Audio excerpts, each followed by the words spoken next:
Orion.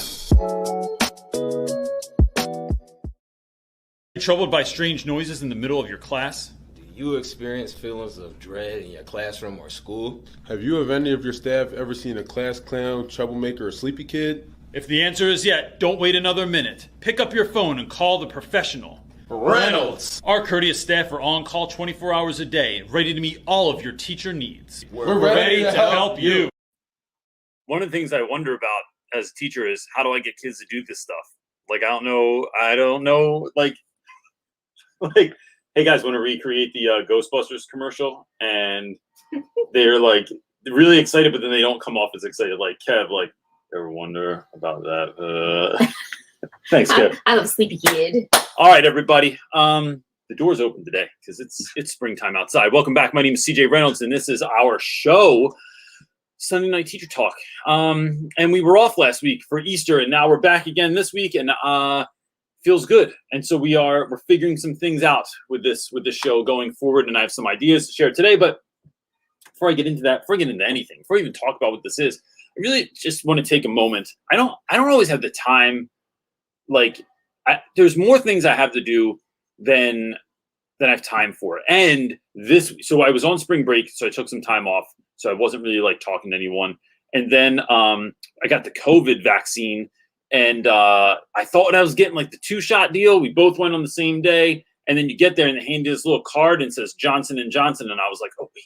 I'm like, that's the 1-shot deal right there. So then I kind of like had a mild panic attack because I was like, I like literally left to go get the shot and like had a dozen things that were started outside of my house. I was like making bubble microphones. In the afternoon at like 4. So we had like a whole day of like kind of in the middle of the day. I thought you said we got up late at like 4. No. I was like, yo, what? So never in my life. So we were like doing stuff in the garden, doing stuff in the house, getting things cleaned up, working through stuff, trying to enjoy spring break. And I was like, oh no, I gotta like go home and hustle before this stuff like hits me. And it never really, like, I never really got hit, but I was just tired. I'm still tired today. But like, anyway, all that to say, I have like, I maybe this is in my head, but I just feel neglectful of certain people. And I just want to thank everyone that helps us do this show. Everyone from Laura Green to Maisha to Chris, to Tracy to Pete, who's not even here this week because Pete's with his family. And so I just appreciate like the Edie's of the world and the Jakes of the world. Like, I thank you so much for helping with this. It's never lost on me, and I really appreciate it. So I just wanted to make sure that we started there. So then we'll go into this. Gang, it's the end of the school year in the U.S. area anyway, right? So like I know Southern Hemisphere is kind of flipped in some ways. But thinking about this last like however many weeks, like our progress reports for the last trimester are due at the end of this upcoming week. That means we're halfway through the last part of the year. That's crazy. So how are we working with students in that time, making the most of that time, and not going in this summer break like completely destroyed? Because then you got to build it back up out of that, and that's no fun. So it's like, how are we thriving and surviving through the end of this year? That's what we're talking about. So if you have a question, the whole idea of this thing is to create a safe space for people, for educators to grow into and be the educators that they are called to be. So you can leave questions in the chat. You can also follow the link below in the description box, and you can take that to a place where you can ask your question, and you can pop on with me and ask questions in person if you want to. That's the whole idea here. Anything else you're kind of thinking of at the moment? I mean, there's all kinds of stuff we can tell people, but no. Cool. I'm working. I'm going to say this real quick. Can I talk about seasons real quick? So we've decided that to take this show, this is the last thing I'm going to say, and then we're going to jump right into questions. Take this show and put it in seasons that go sort of along with the school calendar. So we're going to continue doing Sunday Night Teacher Talk until the end of May, last Sunday of May, and then we're going to take off for June and come back after 4th of July when like folks, especially like in the Midwest and the South, the Northeast, we go back to school a little bit later. We'll kick it off again then in July. So then like we'll build that around like winter breaks and spring breaks and that kind of thing, so that we're actually following where people are, and we're kind of like just trying to be mindful of like what people need and when they need it, so that energy is being funneled into things that people need. That's it. All right. Are you ready? Good. I'm ready. You ready for the first question? I'm ready. Comes from Allison Adams. I'm in a small public school in Indiana with a small percentage of Black and brown students. All of the teachers are white. What are the best resources to use to start teacher discussion or study groups? I'm on a startup committee to launch this. Real need. Teacher discussion groups. I think about around race. Yeah. I can't find it in StreamYard to pop it up. Okay, so Allison, I'd say so let's talk about race and let's talk about things in general, right? So because I think there's a lot of like heavy topics that can be discussed. With regards to race, I would say best resources. I think making it a part of the conversation regularly. So gosh, I'm gonna take it to the real world. That's where I'm going real quick. For those of you that are old enough to remember, MTV had a show called The Real World. It might still be on. I have no idea. I haven't watched it since like the first season. But like in 1992, this show came out, and they recently just had like the 30th anniversary, right? So I watched it for I was like, let's put this on for 5 minutes, see what everybody looks like now, right? That's literally all I wanted to do. What does everybody look like now? Nosy. And it was, first of all, it just took me back to like 1992. It was crazy. And then they very quickly got onto this conversation of race. And so if you watch the show, you know that there was this guy that was sort of pitted as the angry Black guy back in the day. And he was having this conversation with these white women.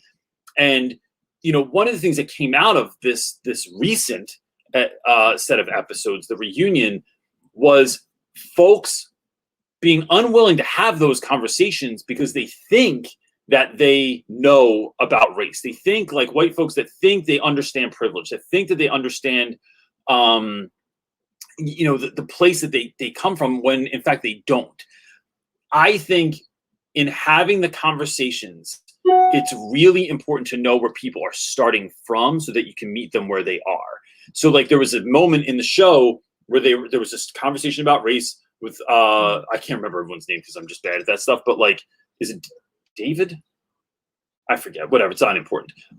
There was a Black man and a white woman having this conversation, and the woman just refused to like understand that she knew that she didn't know. Like that she didn't know like that she was privileged or like where she came from.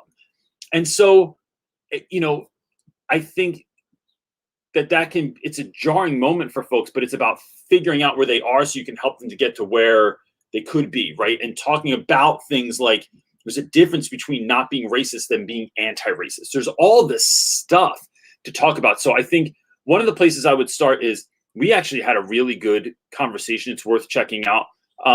When Black Lives Matter was in like full swing last year, I wasn't really sure kind of what my platform was or what I should do. So what we did was we had a number of individuals come on, and there were 6 or 7 of us that are like kind of like influencers on some platform. Everyone's in education, everyone's in the classroom, and we had this mixed, like as diverse of a crew as I could kind of get together quickly. And we had a conversation about this, about talking about race. I think it's also interesting in talking to teachers about it. If you talk to, because teachers won't always do things for teachers, or like they won't always like enter into conversations so that they can grow. But if you are talking about how students can grow and change and look at things and how can we implement these things into the curriculum, I think teachers are more apt to do that. And then you can start having those conversations with educators about students, but educators are the ones that are really learning. I think that's another good way. And then I think just making it a part of the common conversation. It's not a season. Like dealing with racism, dealing with white privilege, dealing with being culturally like things like cultural appropriation, or dealing with things like having a curriculum that students can see themselves in. So it's this mixed curriculum, so all kids feel seen, heard, and loved. I think that is it's an ongoing conversation. It's not a seasonal conversation. It's not, oh, Black Lives Matter is happening or happened or whatever. Like, it's not like a bunch of, Korean women were killed. And so we talked about this that week. That's how the news flows. But what we need to do is look at this as a systemic issue that we're going to embed in our curriculum going forward, right? And I think we can do that with a lot of things. So whatever that is for you at the moment, whatever you feel like is on your heart and on your mind to push forward, it is looking at things like race. It's looking at things like gender equality. It's looking at things like, whatever things are kind of prevalent in your school. Maybe that's LGBTQ community stuff. Maybe that's there's a million topics, I right? can tell you. So she says, let me add, we had a lot of racist comments directed to our small percentage of Black and brown students, and it's become a real problem. So I think that comes down to this is my guess is part of this issue. Teachers that are white, when dealing with racism, often don't know what to do, right? They just aren't sure what to do. So instead of being wrong, instead of trying something and looking foolish or looking like they said or did the wrong thing, they say nothing at all. They do nothing at all. It's like, well, that was awkward, but it's kind of part of high school. You get teased, you get bullied, shit happens. Like, it's stopping that and doing something, right? So, gosh, I'm trying to think of like how much I should share without putting people out there. All right, no. I'm just thinking of what happened yesterday, right? It's like I think what happened yesterday around the block from us. Oh, yeah, right. I think that's pretty. Okay, so like there's a guy that lives behind me that is wildly racist. I mean, just stands on his front porch and like yells racial slurs at people that are walking by, right? People of color. I have had conversations with him. I have gone around the corner. My wife has yelled at him across the yard. Like we don't have big yards here. We're in the city. I don't want to hear that stuff. The dude that lives next to him. And so I've gone around any number of times and I've heard things that are happening. So I'm just giving this as an example of like, I'm not even sure that this is the best I could do, but it's something that I did. And I'm using myself as an example so I don't have to use other people as an example, put them on blast on the internet. I'm not congratulating myself because I think I could have done better. But it's a new guy that moved over, bought a house, rehabbed it, Hispanic gentleman. And I hear my crazy neighbor like yelling all this stuff. I see this dude in the yard and I'm like, is there some sort of altercation? So I like walk around the block. No one's outside anymore. They both went inside. And then I was in my yard doing gardening. I heard it again. I was like, bro, what is going on? I'm like, I need to just go over and talk to the new guy and just let him know, first of all, where Crazy Pants lives and how he rolls, but also where I live and how I roll. And so I went around and the cops were there. It was this whole incident that happened. And so I just pulled the guy aside at the end and I said, look, man, this is what this dude does. I'm not condoning it. I'm not saying it's okay. But just know this is what goes down. This isn't a one-off thing. This is a thing that happens often. But I live behind you in that house right there, and I don't condone this sort of thing. As a matter of fact, I try very diligently to work against it. If you ever need anything, like I know you're like a grown-ass man and stuff, like, and you look like you could probably handle yourself better in some sort of altercation than I could, but like, just know that this is where I live and this is what I do and this is what I believe. And, I think that in that moment, here's what I think. It's your attention over your advice, right? Again, it's just showing someone that you care. It's an expression of care and it's letting people know that you're there. It's finding those students that are dealing with those situations and letting them know that you care, letting them know what you stand for, letting them know that you are actively working against this, that you're trying to start discussion groups in your school amongst the teachers and amongst the students. Like there's some work being done there. I think what that does is it takes someone from feeling like no one cares because everything's being done in quiet and in the shadows and you're trying to figure this out, but letting someone know we don't stand for this. As a matter of fact, we stand for the opposite. We care about you deeply and how can we help you in this moment? And then asking kids those things, and if they say nothing, if they say you can't do anything, it's like just letting them know that you're there. That was a lot to say, but I just feel like it was important. Yeah, it's not there's not a straightforward, easy answer, and there's a lot of gray area that we're unaware of, and all that. That's the harder part about it. But it's also like it's just doing something. It's looking for books. It's looking for resources. It's reading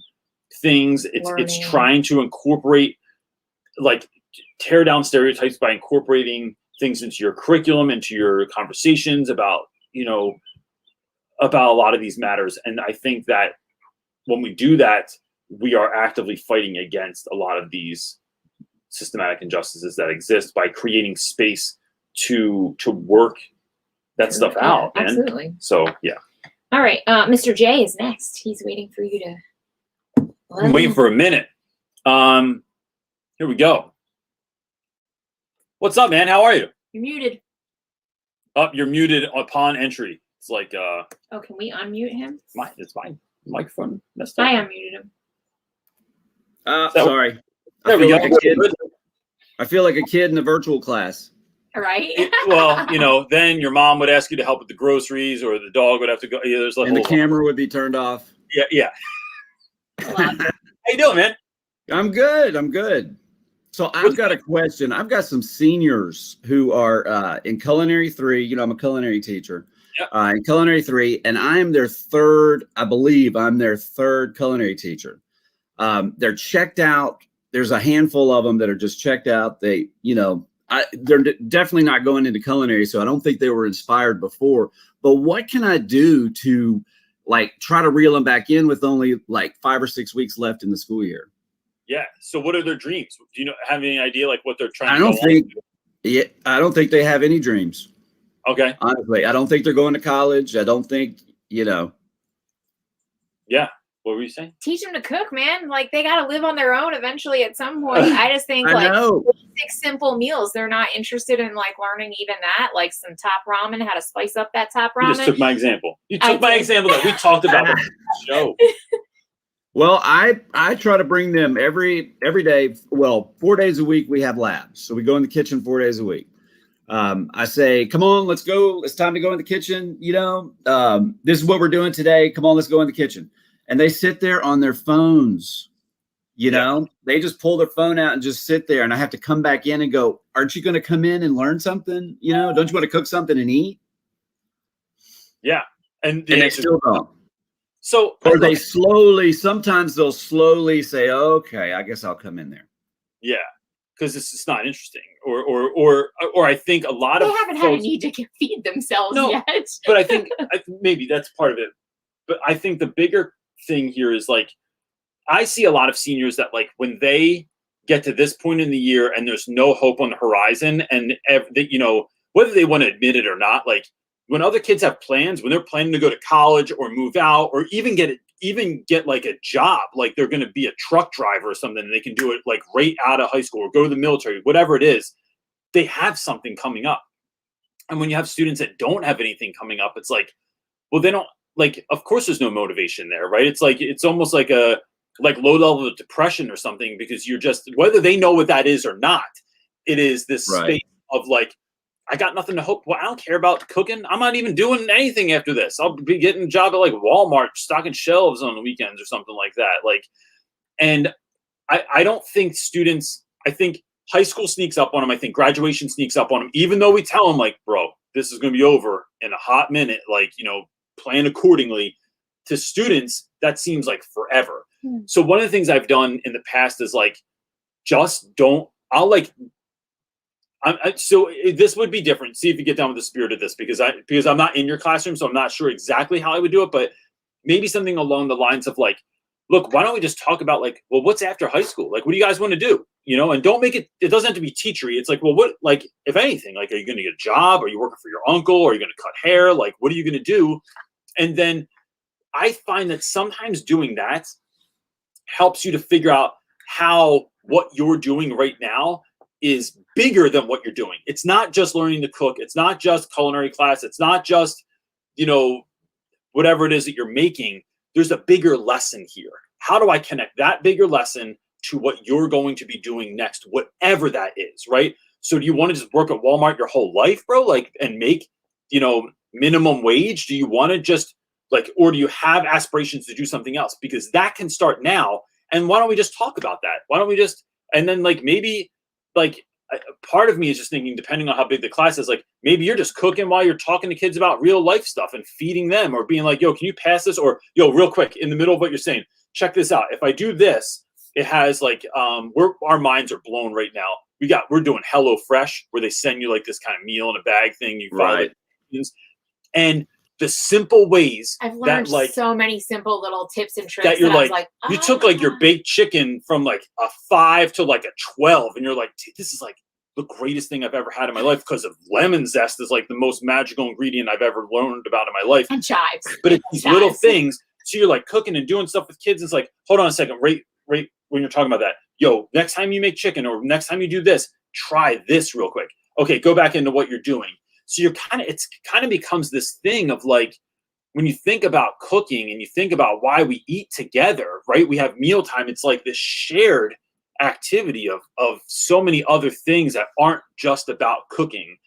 And then to my wife's point, I was saying like, what about like real easy ways? Like let's do a week of like the greatest top ramen that you ever had. These things are 6 for $1 at the food store. How can we like next level your top ramen experience? Like what can we, anything like that would be like. There's a lot of great ideas in the comments. A few people I'm just going to read out. Someone said, have them bring in their favorite recipe. Someone else said, what do they like to eat? Kind of focus around that. Someone else said, play Chopped or Top Chef. And someone else said, like, have them, like, make a recipe up. Kind of like, what's your, like, a contest, like, between, like, I guess everybody makes a thing and then see how it comes out. There is a lot of great comments. Yeah, those are fun. And I think, the other thing that coupled with helping kids figure out what they're going to do next, right? Like especially for seniors. Especially seniors. They're done with school. Like they want life and they're ready to like. But they don't even know what that means. No, they don't. Now. Agreed. Right. So giving them a trusted advisor to have those conversations with, I think teachers think those things are happening in kids' lives, and they're just not. They're just like their parents don't talk to them like that. Their friends are all in the same boat as them. And I've had conversations with them about this. A couple of them are doing construction on the side. Yeah. One of them is not doing anything. Another kid is doing one of the food delivery services. Yeah. And he says he's making a lot of money, so he's cool with that. And I had them. I've tried to bring them in the kitchen and say, just the other day, the 4 of them, I brought them in the kitchen and I said, here, you're going to take this bottom round. I gave them some steak, and we're going to make a really cool marinade for it, and you guys are going to grill it, right? This is what you're doing. They come early, so lunch is right before their class, so we have some extra time, and they come in there during lunch. So I said, come on back here, let's go do this. And then, they make the steak, they eat it, they don't clean up after themselves. I say they go right back out there on their phones as soon as they're done. It's like they jump into it, but then they jump right back out. Yeah. Like nothing really inspires them, Well, a small attention span also. I mean, I see that with my own kids, like getting them to, because since we homeschool, like, right, math is cooking. If I try and get them to cook, like anything, it's like pulling teeth. And then they're like halfway done. I go, yeah, but the job's not done because y'all left. Like we still have to clean up now. This is it's all part of it. I think some of that's just kids. I think some of it is, and it's the time of year, and it's COVID, and I can guilt mine since they're my own to get that. But I think any of those ideas that they said, and then that having real conversations like, bro, cool, you're making money delivering food, that's awesome.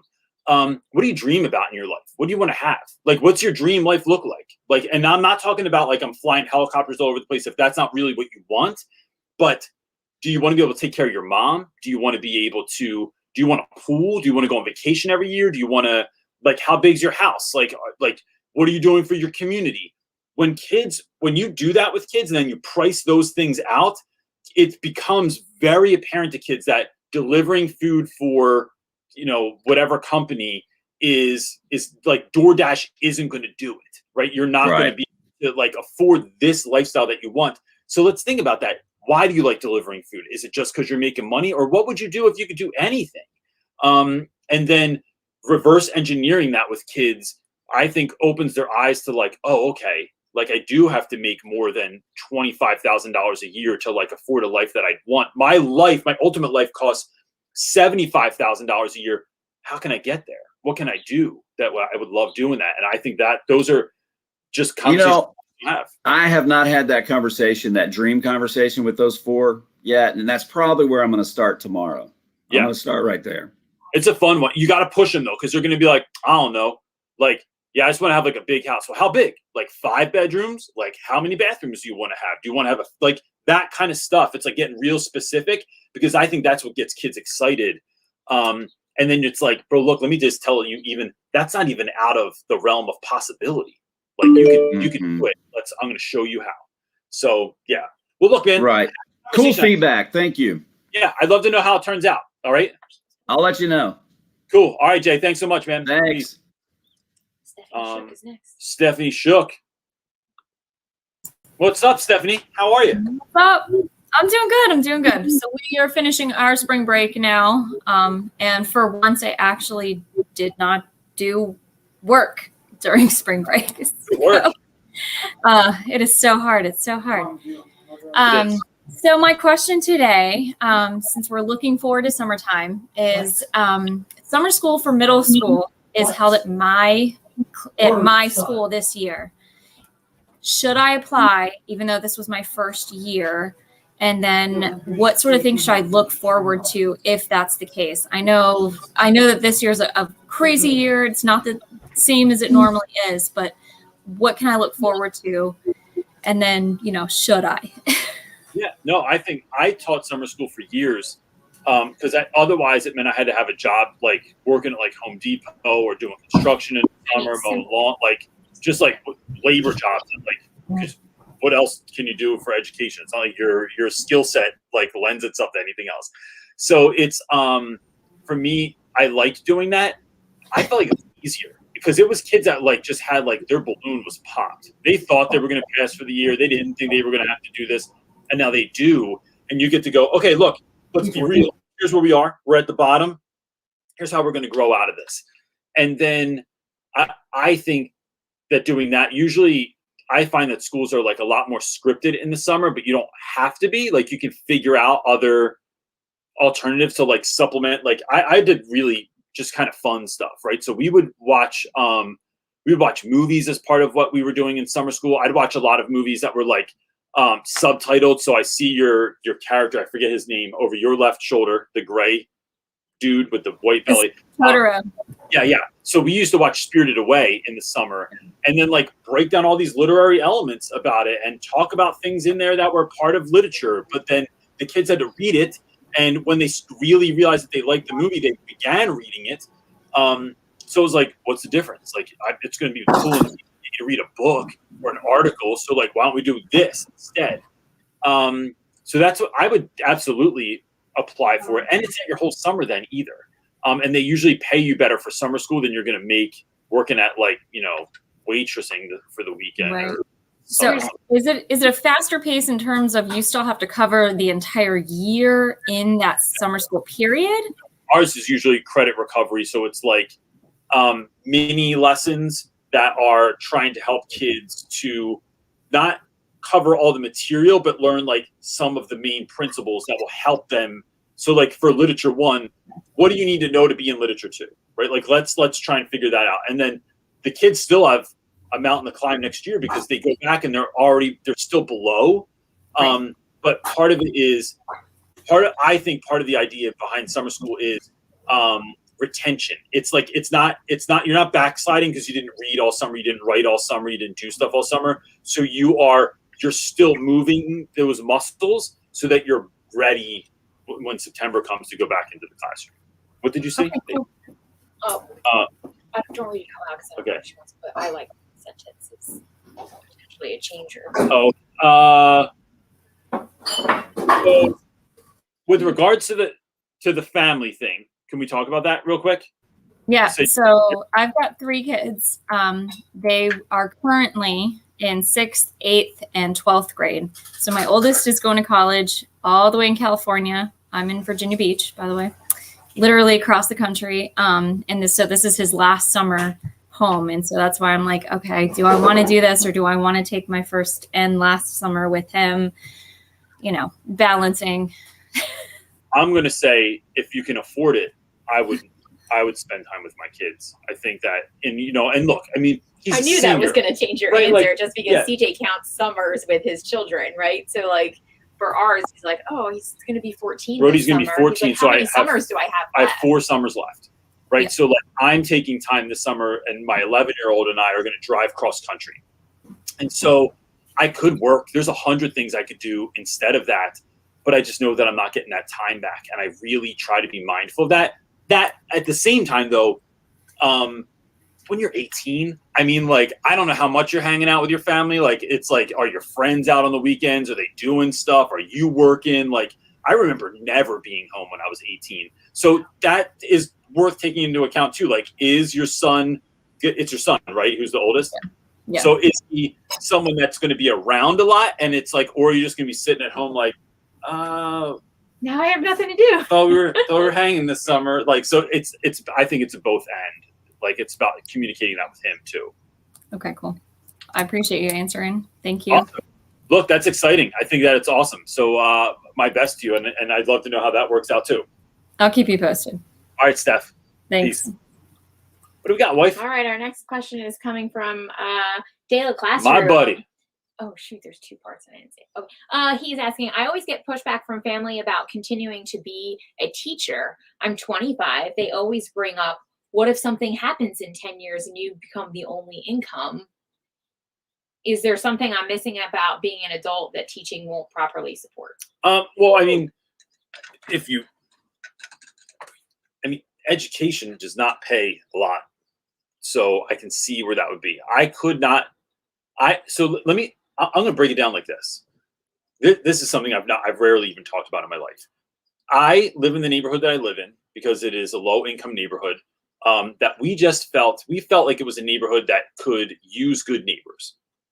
So our friends all decided to move to the same neighborhood. There were 3 families, but we did that to live intentionally together, like in an intentional community.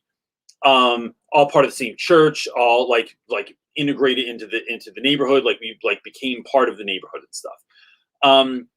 That we quickly realized that, like, even though we live in a house, I live in a row home. I have a very small yard. My living expenses were very low. Like, I lived on a very low income on purpose, so that I could do the work that I do as a teacher as well.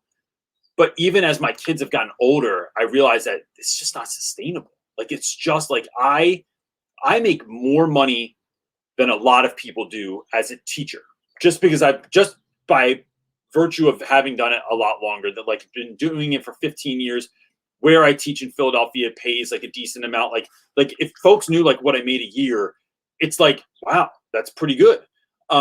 It's not sustainable because I have, things happen in life. Like I have my dog costs me $300 a month because he has allergies, but I love him, so I take care of him.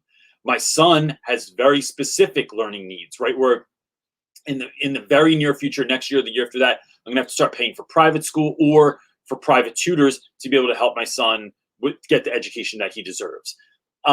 There's just stuff that happens, and life is just expensive. And if I want to eat well, right? If I don't want to eat like garbage, like I have to, like that takes money. So it is more than my salary as a teacher can afford. Right, which is where a lot of the stuff that we're doing now like comes from. Like it is being a blessing to people. It's being an answer to prayer. It's helping teachers be the teachers they're called to be, but it's also to create income for our family in a way that we feel good about. So that is something that is real. But I'll say that when we were doing this, and my wife was also working, not exactly full time. You were. Yeah, I part-time, little more than like not quite part-time, somewhere in between. Like about 32 hours. Yeah.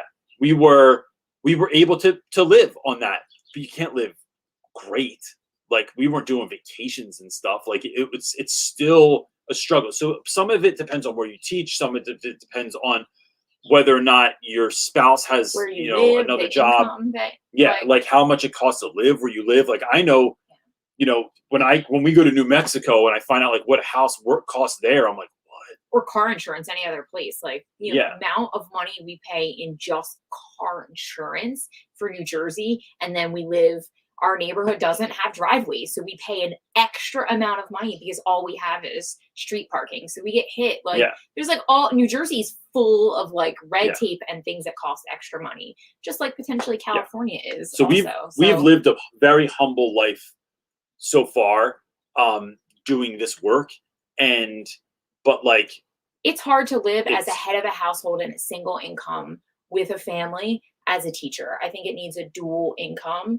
Or you find other ways to supplement your yeah. income, right? Like, I just think that there's a million ways to supplement your income, right? Like, you know, I just think that you could tutor, but if I tutored, I'd tutor and I'd be $100 an hour. Like, I just think that I think I'd help your kid that much. I'd believe in myself that much. And then someone's going to pay it.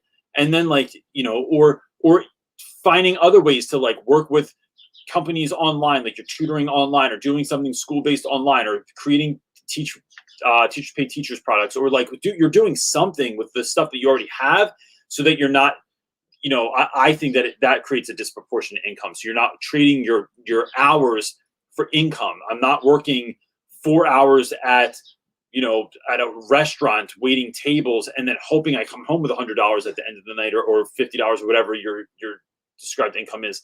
I think that I look, here's the bottom line, bro. I think it comes right down to same thing I was talking to Rummage about.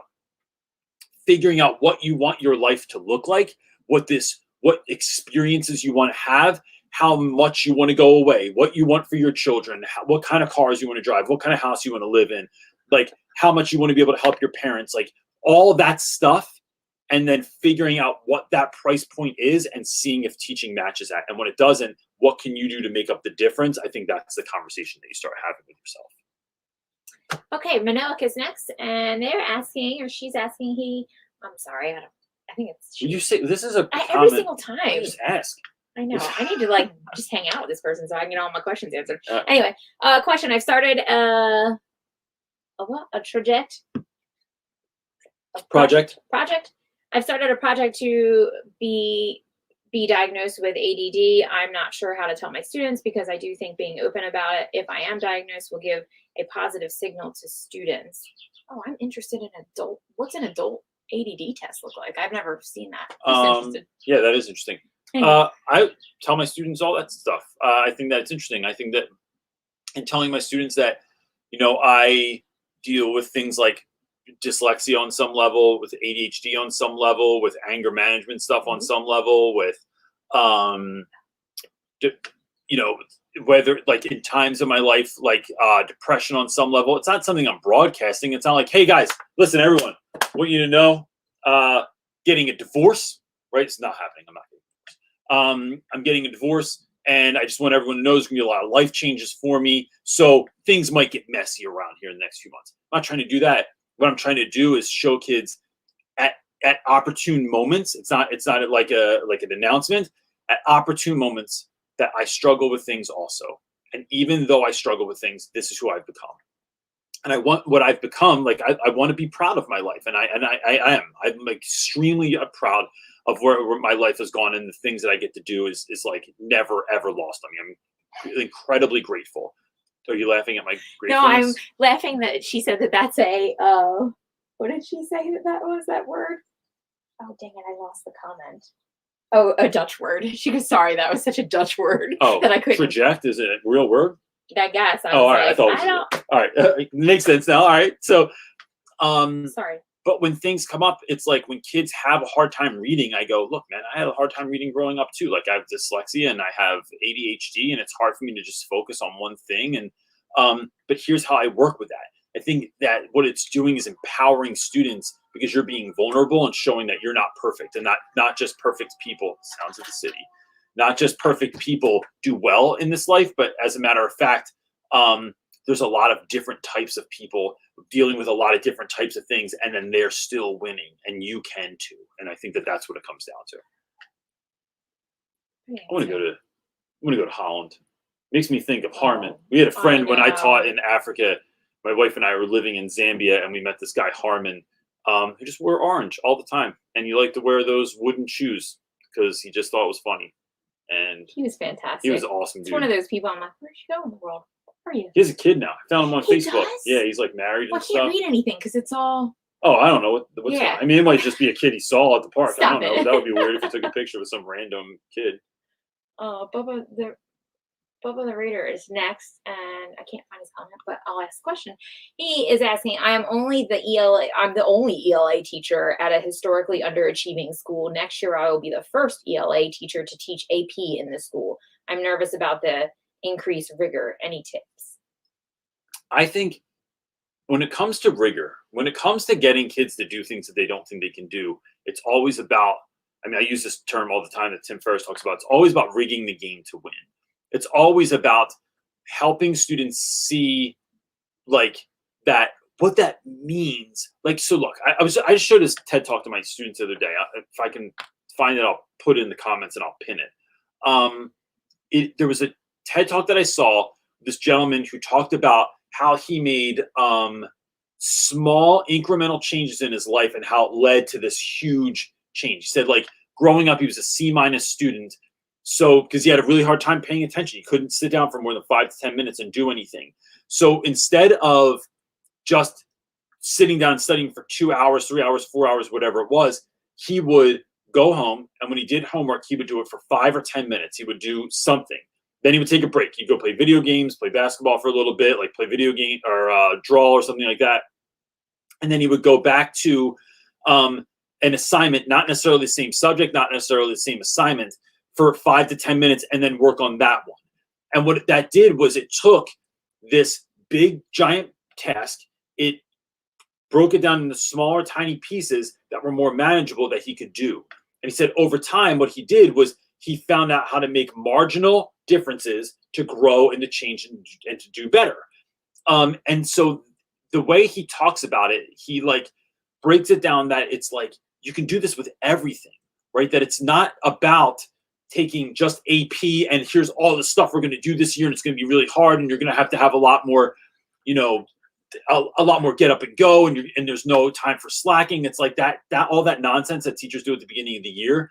It's like, no, we can do this. We're going to read 5 to 6 novels this year. We're going to read 10 novels this year. You're going to read all these novels on your stuff. We're going to do all this stuff, but I'm going to show you how to do it. I'm going to show you how to break it down and find success. And I think that's what it's going to take potentially, is you breaking down how students will find success. That don't look at it as I have to read all of this. What does that actually look like? Like, how can I get to that place? So when we do vocab, for instance, in class, I tell the students, for this book, we're going to learn this many vocab words, but then we only do 5 a week, right? So it's like, if I tell you we're going to do 60, 50, 30 vocab words, that's too overwhelming. If I go, bro, can you learn 5? And even if that feels overwhelming, it's 1 a day. Do you think you could learn 1 word a day? So if I actually tell you to study for this week's vocab test, if you studied the words for 2 minutes, flip your phone over, put a timer on, and pay attention to nothing else for just 2 minutes. You're not watching TV, you're not listening to music, you're not on your phone, you're not answering social media stuff, none of that stuff. You're not in a room where people are playing video games, you're distracted. 2 minutes, that's it. That's all I want you to study for. After 2 minutes, I want you to take note cards or Quizlet or whatever you're using to study, to sort of memorize the words so that we can memorize them first so that we can use them later. After 2 minutes, I want you to test yourself. Put the words you know on one side, the words you don't know on the other side, right? So now it's not all the words. Maybe there's 2 words left. Maybe there's 3 words left. Can you study for 1 more minute and then let me know where you are? If you did that for, that's 4 minutes. That's 3 minutes of actual study time. That's it, 3 minutes. If you did 3 minutes every day, I guarantee you by the end of the week, you know those 5 words. And then if you know those 5 words, the next week you can learn the next 5 words. So the next week it's last week's words and this week's words. If you just do that practice of 3 minutes a day, like you can do it. But it's that sort of systematic breaking down for students so that they see that they can achieve something. And then once they build that momentum of achieving things, then I think they can get a sense of like, well, what else could I do? Like, what else am I capable of now? I think that's a really fun place to be. What you got, buddy? Chris F. Is asking, word around my campus is that the administration is looking to cut between 14 and 20 teachers at the end of the year. I trust my work is valued and I do my job well, but what should my next step be? I would ask if I'm going to get cut. I just ask flat out about that stuff, man. Like, do I have a job? There have been years They're where not going to tell you yet. Why would they tell you no? Like before they're not going to. I don't know. Do you really think they're going to be honest? Yeah, but I think putting them on notice, like, look, like, what do I need to be doing right now? Because trying to find a job, if you're going to find a job for next year, like now's the time. Like you're actually like a little bit maybe even behind because most schools already came out with contracts. Like we still don't have contracts for next year. I know. Crazy. We're supposed to get them this week. If we're supposed to get them tomorrow, I think. But like if you had to start finding a job now, I know, man. I know. If there was a year that I'm not sure, it's this year. So it's like, what are we doing to help teachers? And so you're not asking and like putting them on blast. You're asking and saying like, hey, look, I'm just trying to figure things out for next year. I really want to be here. So I think it's communicating that too. Like, look, I want to be here. I have these dreams and ambitions and goals for my students for next year and beyond. I'm trying to get to this place and do all this stuff. And I'm thinking about all these things. It's like, so what you're doing there is showing that like, one, I want to be here. Two, I'm super excited about what's happening going forward.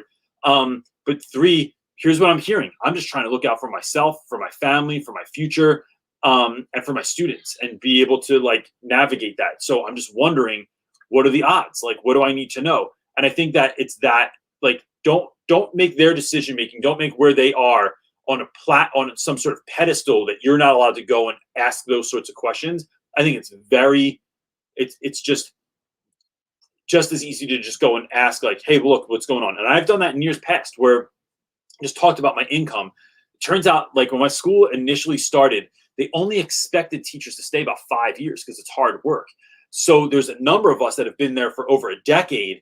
And now with that income increase, we're at a place where people have gotten let go before because they make too much money. And I'm like, what's going to happen now? Like, because the funny thing is in the grand scheme of things, I don't make too much money, but as a teacher, it's like, oh, you make that, what are you complaining about anything for? And it's like, because I'm a grown up, I have kids and a dog with allergies. That's why. We're out of questions. So can we ask that question from the Facebook group from the other day? I want to go over this before we're done. Because I think it was really important. I screenshotted it. Well, don't use a name. No, I'm not going to use a name. So here's what we're going to do every week. So we have a Facebook group. If you don't know about it, can you take that question down so I can put this up, buddy? That is called Real Rap with Reynolds Teacher Talk community on Facebook. And so one of the things that people do on there is it's a safe space for educators to get answers about things. And it's like 95% like really awesome, positive people. Every once in a while, some static, but that's life, man. And I think that you're only successful as far as you're willing to make difficult, like you're entering into difficult conversations, right? So like if you want to be really successful in your marriage, you have to learn how to navigate and have difficult conversations. If you want to be really tight with your kids, you have to be willing to have difficult conversations and to work through them. So someone asked the other day, and I'm not going to use anyone's name if I pull your question from Real Rap with Reynolds Teacher Talk, but like, I just think that this. Sometimes I see stuff in there and I'm like, man, I wish I could, like, I know more people have a problem with this and I want to be able to do it. So the question is, there were a number of pictures and it says, these pictures are from several days this week. My students have decided that throwing food, they would throw food behind my back. I don't know who's doing this. No one is snitching and they all think it's funny. They've also decided that they like to trash my room. And so then there were pictures of like Walmart bags torn to shreds and stuff like that were scattered all over my floor. Also, this is being done behind my back. I'm so done with this. I'm not sure what to do. And I don't know who the culprit is or how to stop it, or if I didn't see them do it. I constantly walk around my classroom. So I have my back to them when there's no particular place in the room that it's happening. It seems to be happening everywhere if I'm not. It's also multiple class periods throughout the day. I'm at my wit's end. So I think what would I do with this question is, like, I've had students before just like kids a lot of my students are just slobs, right? They just like leave stuff all over the place. They're just like not thoughtful. But also, look, I'm going to use this like my own children are slobbish sometimes, right? Like they like leave their shoes over sometimes they are. All right, so they're basically like my son like will eat apples and like leave apple cores laying around, or like they leave their glasses, their shoes. Brody's friend came over yesterday. There are ninja weapons everywhere in my house, just all over the place.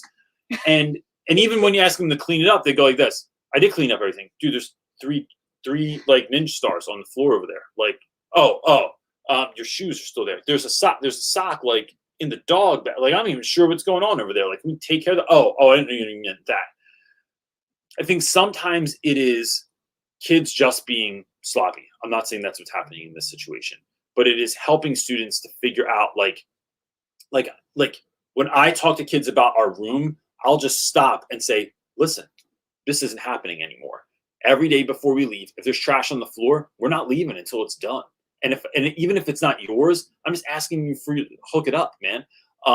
And take care of it, because otherwise I got to pick it up, and I didn't put it there either. But what we're trying to do here is create a space for our community to come in to feel good, not to feeling like they're walking into a junkyard, right? So that's one. Two, you're throwing food in my class, bro. There's 100% chance that this is not going to happen. And if I catch you, we're going to have an issue. And if you're watching it happen, then you're being part of the problem, not part of the solution. That I try to create a classroom for you all that's beautiful, that feels warm and welcoming when you come in. And if your response to that is to just disrespect me behind my back, it's not going to happen. I do not know if this is legal, so I would look it up. I have before set my phone up on a bookshelf and recorded things when my back is turned, when I step out with a kid, when something's going on. And then you just record it. Then you pause it later, you scrub through it, and you see who the culprit was, who did it. Bro, I caught you. This is what you were doing. And then you either talk to that student and give them a chance, or you talk to somebody else in administration that's going to help you navigate that situation too. The biggest problem with this, right? It's not just the level of disrespect. And I know you're feeling that, right? But it is also tied into, it is disrupting learning in the classroom, right? So if the school doesn't like they won't always push back. Schools won't always push back on student behavior because they don't want to deal with it, or they think that you should have this under control, or this is because of you that this is happening. And in some cases, maybe that there's an element of truth to that. But if you can spin it to like, look, we're not learning because we're doing this, or this is distracting other students from doing work. So this isn't just about you, Tim, throwing a Pop-Tart across my classroom. It's the fact that you distracted 5 other kids, and that kids don't feel safe in my classroom now. That's why you can't be in here. That's why this can't happen. That's why we need to rectify this. So it's sort of a both and there. But, I just know what that feeling's like when kids are kind of doing things behind your back. And I'll know I've not had that particular situation happen in my life. It's a feeling that like, you're trying to give your all, trying to show up and care, and then it's not being accepted. So it's like putting an end to that. And chances are you're not the only class. Chances are you're not the only teacher that this has happened to. Like, students have done this before, and this is like what they do. But I'm not against last 2 minutes of class. You all need everything cleaned up on the floor. We're not leaving. Like 100%, this is what I mean. And I'll hold the next class before they come in here, and I won't write anyone a late pass, because we're working as a community right now. And I get that there's some students in there that didn't do it, but I think that holding everyone back and letting them know that I'm not punishing everyone for the faults of a few, but what we're doing is acting as a community. And I get the no snitching thing, and I understand that like at its most base level, but it's like, how are we moving forward if this is the case? So we need to work together as a community to rectify this, to figure it out, and then put an end to it. So I like the no snitching, but I like taking it and turning it into like, great, you don't want to snitch, then everybody's responsible because it's the community. It's our class. Yeah, but I think there's a historical connection to the whole idea of like no snitching, and so that's a whole nother thing to unpack. I'm just noting that like I get the historical implications of that, where it came from, how it plays a place in our society now. But I like how that it kind of benefits it's not about finding out who did it. Yeah. Like, that's not really the problem. It's like just rectifying the problem. I think it's noting, like, you guys think that this is just fun, or that's just silly, or that's not a big deal. But let me break it down for you. Like, but my room, it like is an expression. So I once had a student that not in my class, in another class, got mad at something. He had two Pop-Tarts in his hand and beat them on the end of a desk, and they exploded everywhere. And Joe comes over to me. Joe Young comes over to me and goes, "Yo, Reynolds, you cannot go in your room right now. I'll take care of it." Bro, what? What do you mean? Do not go in your room. Well, now I'm going to my room. I go in there. There's friggin' Pop-Tart everywhere. I wanted to like lose my mind on this guy. I'm sure. And instead it was like, here's what you don't understand is that, yes, I'm upset. Yes, I'm upset that this made a mess. But I'm also upset because you're not going to clean it on the level that I'm going to clean it. You're not going to take care of it on the level that I'm going to take care of. You're not looking at my room as an expression of care or love or something that like I've prepared this place for you to be in. And this is a dude that hung in my room all the time after school and chilled. But it's like, now you're doing this. Like, this is like, it's like I gave you a balloon and you popped it. And it's like, no, let me break it down for you. Like, I saved my money. I went and bought the balloon. I picked out the right one I thought you were really going to like. And then I brought it to you and you were just like, nah, and you just let it go or you popped it. And it's like, what? Like, it's that level of like, I don't think kids understand all the time. Like, oh snap, I didn't think about it like that. And that can change things. And, you know, but it takes having difficult conversations. So John Lopez said, do they still make those glasses in which you see what is going on behind your back? they do. There was And an they sell them infomercial years at Five ago. Below. There you go. So that's a good move. My man Lopez, most interesting Good man in idea. the world. Cool. Gang, that's it. We're done for the week. So we are on for about 5 more weeks. Then we'll take a break and come back with a new season of this. That's it. If you have, if you need anything, let us know. If you're looking for speakers, if your school's looking for a book, you can get that side. The book is available. Schools are reading it this summer. You can get a bulk deal if you're interested in it. And if your school has speakers, look, I know there's a lot of classes that are using my videos anyway. If you want me to come speak, just hit us up at realrapwithreynolds.com. And my buddy Edie will navigate all of that for you and give you, like, let you know how we can make that happen. Because I know a lot of places are opening up in times of COVID. So like as people are getting vaccinated and all that stuff too. Yeah. And your boy's vaccinated. So just saying. There you go. That's it. We'll see you next week. Peace. That was not a skillful transition right there. That's not. What are you doing? It was not. We'll just go right to this. Ready, go.